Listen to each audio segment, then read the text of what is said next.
Waalaikumsalam. Terima kasih ya Ibu. Ada duduk, sayang duduk. Di sini perkenalan Ada dulu duduk. ya. Perkenalkan nama saya Titin Suhaltini, mahasiswa dari Universitas Esa Unggul Jakarta. Kebetulan saya ngambil program studi S1 Keperawatan. Nah, di sini saya akan memberikan penyuluhan atau edukasi tentang penyakit TB paru atau kalau dikenal di masyarakat itu dengan TBC. Nah, udah ada yang tahu belum TBC itu apa? Nah, TBC itu yaitu penyakit menular yang disebabkan oleh bakteri Mycobacterium tuberculosis ya.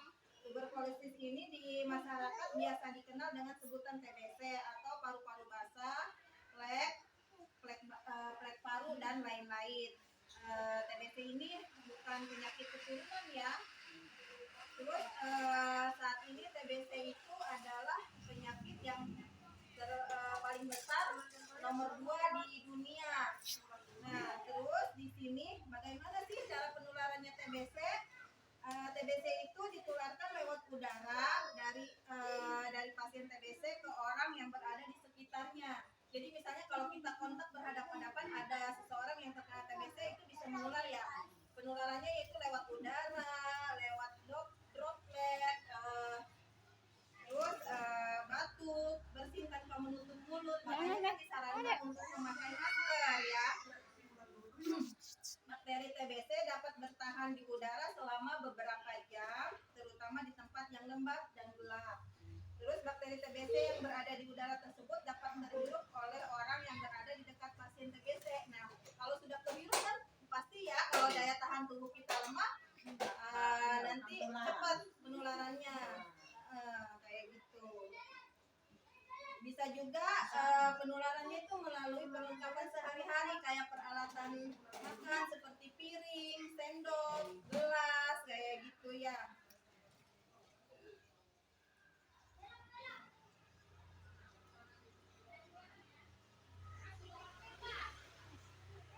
Nih, apa yang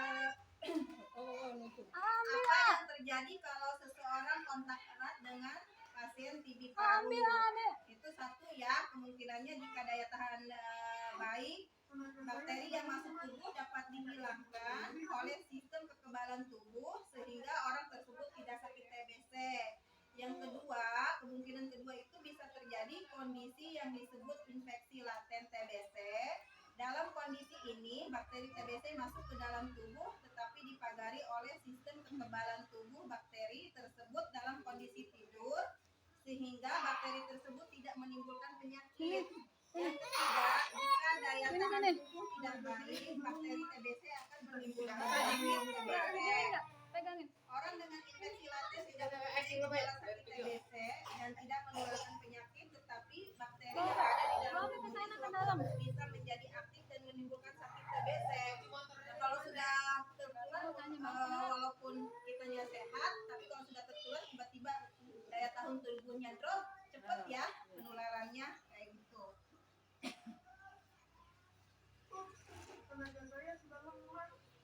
Siapa saja nih yang perlu diberi obat untuk pencegahan TBC? Ada yang tahu nggak? Syarat diberikan terapi pencegahan TBC atau PPT adalah tidak sakit TBC. Jadi orang yang belum sakit TBC ya, jika sakit TBC orang tersebut harus diberi obat anti TBC bukan obat pencegahan. Kalau yang belum sakit sih obat pencegahan ya. Nah, TPT diberikan pada orang yang tidak sakit TBC dan mempunyai salah satu atau lebih kondisi di bawah ya. Seperti misalnya kontak serumah.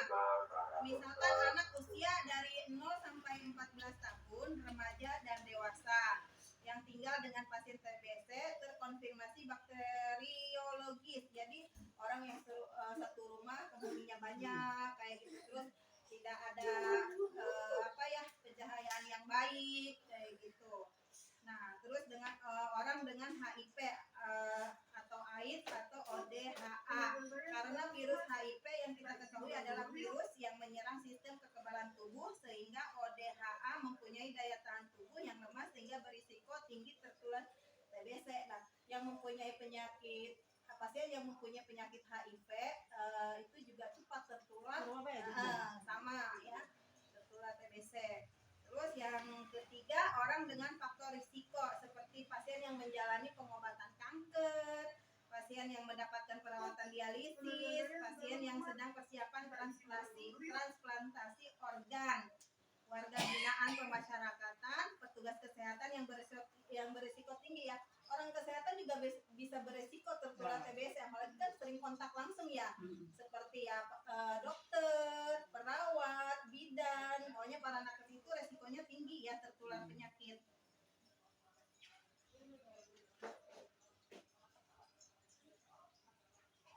Nah, mengapa TPT penting?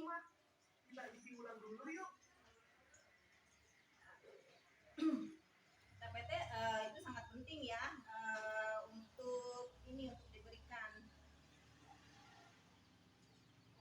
Satu macam obat INH diminum setiap hari selama 6 bulan. Ini untuk yang sudah terjangkit TBC ya. Terus yang kedua, 2 macam obat yaitu INH dan rifampicin. Biasanya rifampicin itu dosisnya yang kecil dulu, yang 400 mg. Nah, diminum setiap hari selama 3 bulan. Yang ketiga, 2 macam obat yaitu INH dan rifapentin, diminum seminggu sekali selama 3 bulan.